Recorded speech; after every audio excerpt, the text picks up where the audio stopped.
So today we got, I don't know y'all boys ever watched Top Boy, but Top Boy is definitely still like one of my top 5 shows. I watched that with my mom like 2 years ago. That's still top 5 for me to this day, bro. So today we got Jamie from Top Boy. Gets, I don't know, but he been getting freaky. He been doing things he shouldn't have been doing. I thought he died. You feel what I'm saying? A headshot in the head like Jamie.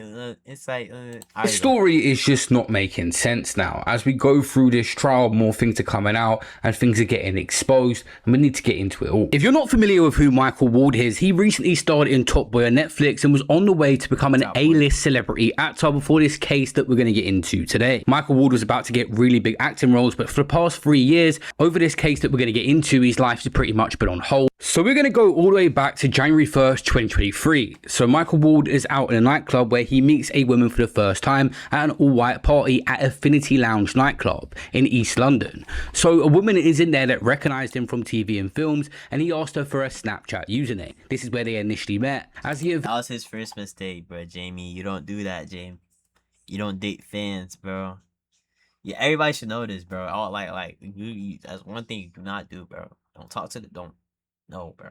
Event wound down in the early morning of January 2nd. Ward suggested they go to a car, a friend's Mercedes, to talk. She allegedly told to walk behind him and not speak to anyone. Initially in the front seat, they kissed and she consented to some sexual touching. But an alleged assault occurs in the back seat where Ward allegedly became quite impatient and told her to stop wasting his time. He kissed her breast. She told him, "I don't want to do that." And he allegedly then committed an assault by penetration twice in the vagina and anus with fingers. She said this was not a situation that she wanted to be in, felt uncomfortable, and opened the car door to leave, and Ward allegedly told her quite sternly to close it. He allegedly said the words, "When I tell you to S my D, what do you do? Or if I tell you to do it, you do it." The woman reportedly felt pressured and was already raped. Then he allegedly raped her via vaginal penetration. The alleged victim described being numb, scared during the whole incident, and remembering wanting it to all be over. But she said she didn't really feel like she had a choice due to him being so overpowering. After this, she allegedly walked to a friend's car. Ward messaged her a teary-eyed emoji and a heart emoji, and she replied telling him to enjoy the rest of his evening. So this is where it gets interesting. If you're sending a message to someone that's just done that to you,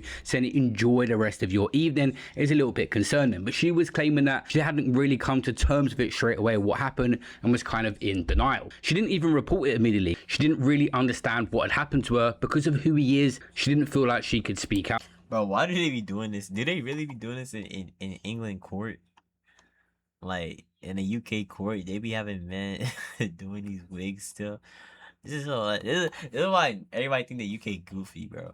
The man them in Is what she wigs. claimed. The police interview was played in court, recorded January 13th, 2023, included her account of trying to leave and him telling her to close the door. In Ward's response, he was arrested January 18th, 2023, and in a prepared statement said, "I deny the allegation of rape. I want to put on the record that we had consensual foreplay and consensual sex." So what the woman is pretty much accusing him of is some of the stuff started off as consensual, but he took it too far to a place that she weren't comfortable with, is what she's alleging. And that becomes incredibly difficult for a prosecution to actually break down where it became unconsensual, what was said at the time, and how these events played out. Especially with the messages of her saying after, "Enjoy the rest of your evening," that already puts a little bit of doubt into the victim, who could actually have been in shock at first after it happened. It could be telling the truth, but still. So in court, Michael Ward got the best lawyers available. Obviously, this guy is a massive celebrity now in terms of the UK. He's got tons of money behind him. He got the best lawyer, and she actually did a really good job. They start off basically saying you was in a group chat with other girls, and you was discussing beforehand who Michael Ward is, Googling him, talking about going to the club because he was there. So initially, you wanted to meet him, and there was some sort of... Do not date the fans, bro. Like, simple. intention. It might be a hard thing, like if you're really famous like this dude, but don't date your fans. It never end good, bro. Behind that, in court constantly, the victim here was just pretty much saying no comment or I don't recall that. Jurors were even told that the alleged victim got a weird vibe at the party she was at before this happened, which was mostly attended by men, and that women left a short time later after speaking to a few people. Michael Ward's lawyer is saying, "Why didn't you leave at that time? Why did you stay? If you felt so uncomfortable, why would you then go to a car with Michael Ward?" Obviously, we said earlier Snapchats were exchanged and she had popped up to him on Snap. initiating more steps to talking to him. So at one point, she actually admits she was kind of sending messages and flirting with him a little bit after previously saying there was no flirting. At this point, a judge actually steps in and said, Bro, at one Jamie Ghanaian, bro. This guy, yeah, he look Ghanaian. point you said you was not flirting, now you're saying you are flirting, and this was a massive L in court. You don't want to start changing your story. Constantly when asked questions, she's saying she didn't recall stuff, and this is a case that has been dragged on with time, but there is certain things you should recall. Obviously it started in 2023, all comes to the public eye a lot in 2025, and we're now in 2026 in a trial here. Murad on YouTube is covering this in court and said Michael Ward had great composure throughout, but people were saying he's an actor who can turn it on and off, whereas she was uncomfortable. Apparently beforehand, Michael Ward was telling the victim here how well he's doing, how much money he's making, how busy he is, and how well his career was going. He shortly before this had won an award and is at a big point in his career when this happened. And people are now discussing the fact just because a young girl wants to meet someone as famous and on telly and be a clout chaser around them and maybe get a snap doesn't mean they want to do things with him. But obviously many women get put in a bracket of being a groupie, and they did end up going to a party after. But does this mean that if someone, example, is clout chasing, that they can't be abused or that something can't happen to them, such as them being assaulted? Now, if she knew who he was beforehand and the fact that he was going to be at the party, is it a coincidence that her friend parked next to his car, or was it done deliberately? If you give out your Snapchat, does this mean that you like someone or that you're 100% going to entertain them, or are you going to block them when you go home? But then again, if you're assaulted by someone, will you wait around for them for 20 minutes after you claim you was assaulted? There's a lot of questions and things to unpack here, and a lot of things that don't work in the alleged victim's favour. Allegedly, she put Michael Ward in the group chat with her friends. She was caught deleting messages, and if this is the case, what do you have to hide? What you might be asking is, why did the woman ever go back with Michael Ward? There's an initial party, there's some sort of after party, and there's a situation in the car, but why even go to the after party? This all comes down to apparently just wanting to use the toilet, how things unfolded from there. But what she says is after that interaction in the car, she feels a bit awkward. Like something doesn't feel right when she gets back to her friends, innit? And so in the car, they now say, you know what? Yeah, for real, let's abandon the after party. Let's just go back to where we come from, all right? But we need to go toilet. So let's go McDonald's, right? Go toilet from there and bounce, right? Jump on the, I can say this, jump on the A12 and get out of London. So they go McDonald's, right? McDonald's is closed. And she also mentions afterwards that the decision was, oh, let us go McDonald's to get food and go toilet and then go. She didn't mention the food first, but neither here nor there. Huh? Just mentioned to you guys. Goes to get McDonald's, they won't let them in. Yeah, because later on she says that they say you can't come in. But obviously, initially saying it was closed. I'm just saying that, McDonald's not to say, never oh, there's closes inconsistency, in- just to in the give you guys USA. information how I'm hearing it too in the different parts of the conversation. They decide, okay, cool. No toilet is available at McDonald's. Let's go to the after party to use the toilet there, which is in Stratford, right? And then from there, we're going to go home. The one thing you don't want... Wait, hold on, wait. I know. Hold on, wait, because I know my football knowledge. I'm about to put this to good use too. He said Stratford. The Stratford end is in Manchester United. He said they was in London. How far away is Arsenal from Manchester United?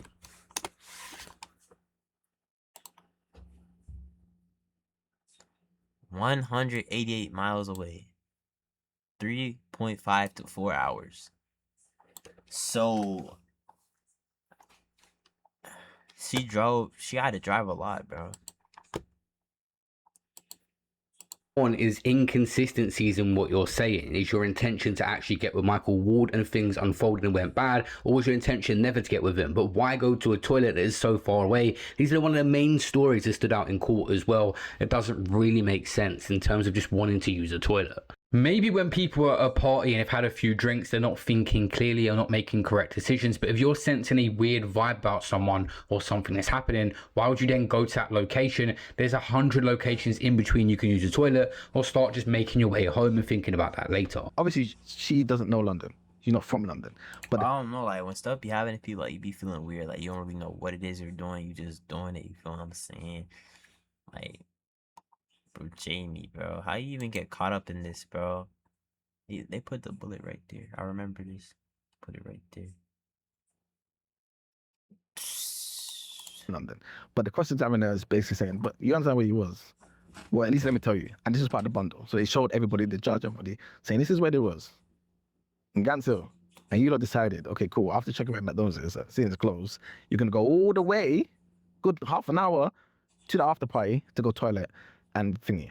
Then says to her, obviously, you don't have to get home, right? You jump on the 812. So yeah, I don't know where I was, but I know I jumped on the 812. She said, you know, whatever it is. Right? She's like, oh, okay, cool.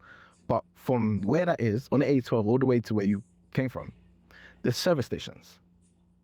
So you could have used any of those service stations to get food, plus use the toilet, many times you wanted, and then go, why didn't you guys do it? Oh, well, I don't know. I wasn't the one driving, but it was my friend, and we just decided to go to the after party. Then she goes back to, just tell the truth. You wanted to see the man. You did. It's clear. You know what I'm saying? Like, cool. Anyway, so they go to the after party. And like you said, it's bare guys there, whatever. But it was, again, they just felt like there's something in the air. I just don't want to be here. Let's just wait here, go toilet. There was a queue, went toilet. And when they left, again, just leaving the after party, Michael pulls up, right? And that's when he sees, why is that in the window? Maybe the window was right down already. Yo, where you lot going? Oh, yeah, we're about to go. No, don't go. Start talking. Let's recount to the main alleged offense. So they also say the woman, who cannot be named for legal reasons, broke down as she told the jury she did not understand the situation she was in and that she would never got in a car with Michael Ward if she had known. Jurors previously were told that she knew who Ward was. He was in the films and TV, and she felt flattered to have him on Snapchat. There's always going to be doubt put forward to the jurors in situations like this where there's the initial interest in the person. These cases are hard enough to prove despite actually there being a mutual attraction at the start.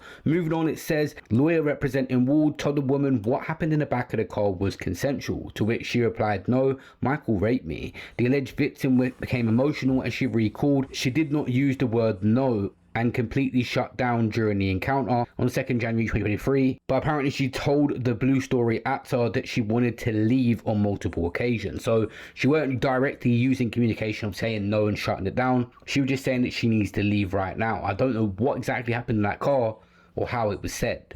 Apparently the woman had looked upset when she got into her friend's car to go home after the alleged assault, the court heard.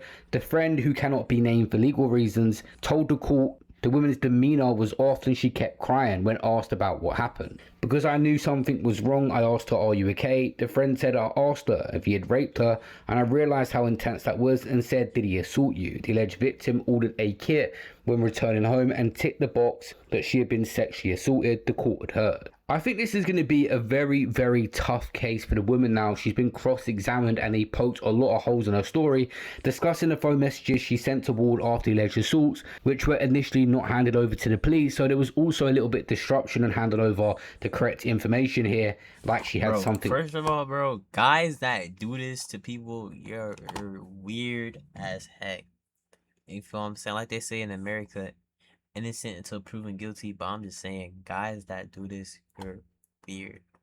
Like no, I don't care who you are, who how much money you got. If you're doing this to another person, you're a weirdo. You need to be locked up in jail forever, and see how it feels when a man in jail do it to you. To hide. They said basically, why didn't she hand over the messages? The woman said, I don't know why I chose to hide that. They'd had a conversation after the alleged assault happened, and she said she felt embarrassed, adding, I just don't really feel like I had an explanation as to why I even replied to him. So after this assault as well, this is another thing that is really damning for her in this situation. She's replied to that a message that we spoke about earlier, when really if someone done something like that to you, you should be shutting them down, even if you're in shock. If you look at the stats online, in England and Wales, about 2.6% of reported rape allegations, around 58 to 63% to Crown Court, but he's got the best lawyers that have cross-examined this woman perfectly, poking a lot of holes in her story. And a case like this, where you got to prove something where no one was there, a lot of it is on doubt and cross-examination, and if someone's lying, and they're a proven liar on most different things and trying to hide stuff, they're gonna favour with Michael Ward in this situation. But we'll see what happens or what else comes out in this trial. I think that answers, I don't recall confusion with flirtation, confusion with 1 minute you were uncomfortable, then you were admitting that you were comfortable, then admitting that you did find him attractive, then, you know, you're giving him the location where you're basically going to go, you admitting that you initiated contact on here, you're saying that it wasn't flirtatious initially, but then you're also admitting that you gave your Snapchat to him. Why would you do that if it wasn't flirtatious? Like, she kept on, you know, the lawyer kept trapping her in dead ends. It's a little bit confusing here going through what happened in that car, because when I'm reading the transcript and she said she didn't say no, she said she's got to leave. So was Michael coming onto her slowly and she was saying she can't because she's got to go, and Michael's thinking she wants to do it but ain't got time? Or is she saying, no, I don't want to have intercourse with you, don't touch me, get off, and this is not happening? So it's a little bit confusing about the context of the conversation and how clear she actually made it in that car that she didn't want to do anything with him. And obviously Michael, was he aware of her not wanting to engage? You think it would be pretty obvious, but this girl also describes a lot just going numb in the situation, so it gets incredibly technical to break down. Whatever happened in that car, she felt uncomfortable at some point, so I feel empathy towards that girl for that. But can I 100% hand on heart say right now, looking at all the evidence been presented in court throughout this trial, say I think he did it? I can't, because there's been numerous occasions where it seems like she's lied about things maybe she didn't even have to lie about. It wasn't going to affect the case. Once you do that, it's going to put doubt in a jury's mind to think, if you lied about that, could you lie about other things? And that's just how it's going to work in court. And I do think that is the fair way of approaching things, because you are going to ruin Michael Wall's life. He's going to go to prison for a long time. He's not going to have any career after it. So we need concrete evidence with no lies involved and the full story without anything changing and actually getting things right. And that's not what has happened in this court case so far. Michael Wall is just one man of many in the public eye that's been accused of these allegations, and the trial as it stands right now is still continuing. But men have to hold themselves accountability on how women feel, and obviously women making allegations in the past has been proven that they was lying. So there is two sides to every story. But right now it seems like there's been so many holes poked in this one. There will be a part 2 to this on the second part of this trial, where maybe we'll find out more details from the victim here, or the alleged victim should I say. So I'll keep you guys posted. This was the first part, so I guess this is the second part. With hundreds of job skills you can apply.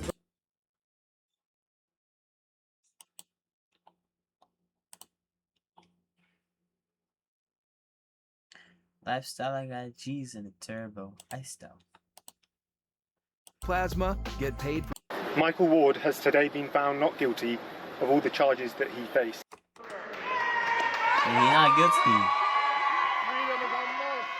In my last video I made on this situation, I was looking through everything to do with this case and I broke it down. Bro, and I titled the video, Why girls be lying, bro?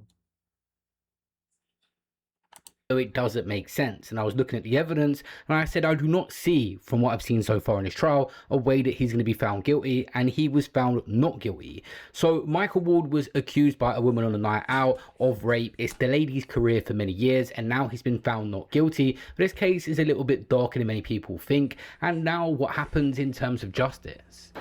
As he maintained throughout this case, this was a consensual sexual encounter. The jury agreed and cleared him of all wrongdoing.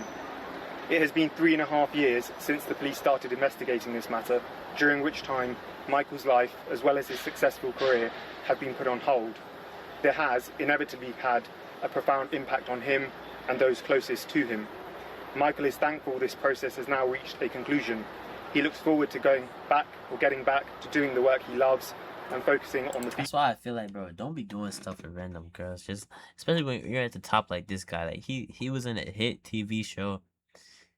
Dude, just find one good girl and settle down, bro. I get you young and stuff, but it's like, come on, keep your head on your shoulders. You know what I'm saying? Your 10 toes. Cause now, even though you're not guilty, it's gonna be like,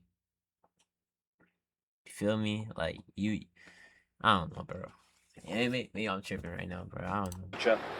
As he starts to rebuild his life, Michael would like to acknowledge those who have experienced sexual violence and abuse. They deserve to be heard, treated with compassion, and have their allegations taken seriously. Why are you not saying it? Michael would like to thank God and his family. He's very appreciative of everyone who stood by him. Their support, prayers, and love helped carry him through the hardest period of his life.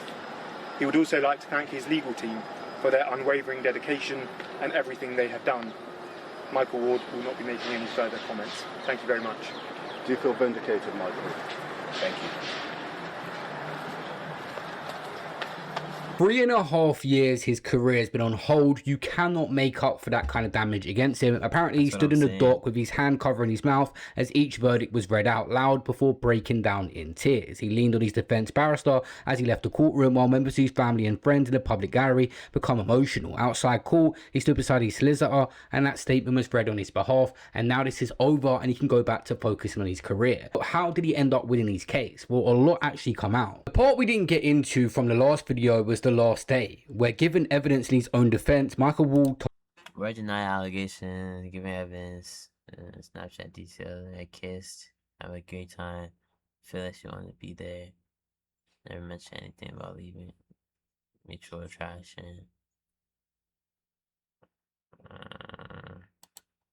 conversation before she left. Before the women went to the party, she googled Ward and sent those pictures to her friend, the court had heard. The prosecution noted that the woman admitted she thinks Ward is attractive and does not deny what happened in the car was at first consensual. The prosecution's case is that Ward was bent that night on having sex with her and then she ended up getting forced into it. Ward had said he actually wanted to see her again, but his busy schedule took over and their contact fizzled out. Ward said he was shocked when he got arrested at the airport. I knew I did nothing wrong and I wanted to get to the bottom of it. His defense said the woman has bluntly not been consistent and has told a series of lies. She's told them to the police and she's told them to call. Some of the stuff this woman said in defense of herself when she was cross-examined was literally ridiculous. She's pretty much admitted that she went there, knowing of Michael Ward, discussed it in her girls group chats, admitted there was some flirting with him, messaging him after, went to get in his car, engaged in some sexual activity. Yo, imagine being in a case for 3 years, bro.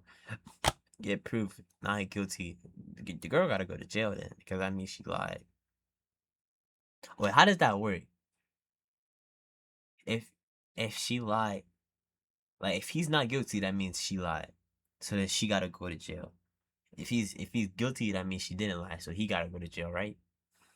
All right, I should still be a lawyer. When I was a kid, I wanted to be a lawyer, bro. Not say no to taking it further and lied about a bunch of other things in deleted messages. At one point before the trial even started, Michael Ward put in an application, probably looking at the evidence against him. His solicitors probably advised this as well because it's ridiculous. There's no proof of this. He was applying to have it thrown out of court so he can get his career back on track, and it was denied. He had to go to trial to prove his innocence. When there's such a serious allegation put on someone's name, there's no right way of looking at this because both sides are damaging. Many people now say he's been found not guilty but not innocent. He could have still done it. And if you are going to say anyone that is accused is actually guilty regardless if they're found not guilty, it also gives women power to accuse any man at any point and just ruin his life, because even if he proves his innocence in a court of law, people will still say he's done it. So that's a dangerous mindset to have. And I disagree also that Michael Walsh is going to be okay now. TV will still look at you a little bit differently because you've been dragged through this mess. It's always that's what I was trying to say earlier though. Like, you never should have hooked up with her in the first place, bro. You get you young and everything, but like you rich, like this, like you have nothing to win by hooking up with this girl. That's what I'm saying. I start thinking with your head, not with your head. You see what I'm saying? You have nothing to gain by doing this with this girl. You have a lot to lose because stuff like this does happen a lot. You know what I'm saying? And if she was telling the truth, then you deserve to be locked up. But if she was lying, then you're free. You are free. It's going to be attached to your name. It's up to you to try your hardest to clean it up. Now that Michael Ward has been found innocent, are we going to post that woman's face all over the blogs, all over the internet, all over the newspapers and drag her like we dragged Michael Ward? We're going to ruin her life for the next 6 months, make her lose her job, make her lose her money, expose her face. I bet we're not. And I know you lot are going to come in the comment section and be like, oh my God, Annie, you're always defending men. Why are you always defending men? Now, it's not that I'm always defending men, but I don't understand why slags won't admit they're slags and women can't stay at home. There's nothing wrong if you want to do slag stuff, innit? Just admit you want to do slag stuff, number one. Number two, there's nothing wrong with staying at home. You can stay at home and eat fish and chips, eat jollof rice, eat curry goat, drink your can of Coke, drink your Supermalt and mind your fucking business. It's not everywhere they must invite you that you must go. All the time at the back of someone's car, on a plane going somewhere with celebrities, in the VIP with celebrities, in a celebrity's hotel room. Then we have to hear, he fingered me, he touched me. It's obviously stand more of a chance. But the woman in this case that alleged being a victim, I have to emphasize, Michael Ward has been cleared right now, but she claims she was a victim. She got picked apart by his lawyer for all different lies exposed about her deleted messages, about her saying I feel that like it was it's also not fair, like in situations like this, because like always, especially if it's like a famous actor or something, he will always have the best lawyers and stuff like that. But I feel like the truth will set you free, bro, no matter what, bro. no mutual attraction or incentive there, but then she was caught googling him and sending the messages. And even after this alleged incident But happened, what does googling him have to do with anything though? Like, just trying to say because she googled him, she's trying to set him up. Like, he's famous, of course. Bro, if I'm meeting freaking who, if I'm about to meet Cristiano Ronaldo, I'm gonna Google a picture of him and send it to my mom. Be like, this is who I'm meeting. Like, it don't mean I'm like, I don't know what that got to do with anything. They keep saying she Google him. she messaged him after saying, have a good rest of your night. So many things were picked apart in court and exposed that if this happened to you, why did you do this? And she didn't have an explanation for a lot of it. And at one point she even said, I don't have an explanation of why I messaged him after I alleged that he abused me. Even when someone is found not guilty, the damage has already been done. When somebody puts an allegation like rape, it doesn't just disappear. Your reputation changes. People will look at you differently. People will judge you and question you. Even after you prove your innocence, there will always be people who think, maybe they did it. That is something that can follow someone for the rest of their life. False allegations don't just hurt the person being accused, they also hurt real victims. Because when false allegations happen, it can give people another reason to doubt genuine victims. And it also damages the people who are wrongly accused. Because imagine being labelled as a perpetrator when deep down you know you're a victim. Let me make something clear. A not guilty verdict doesn't automatically mean someone didn't commit the crime. It means the evidence was not enough to reach the legal standard to reach a conviction. Okay. So that means he could have did it.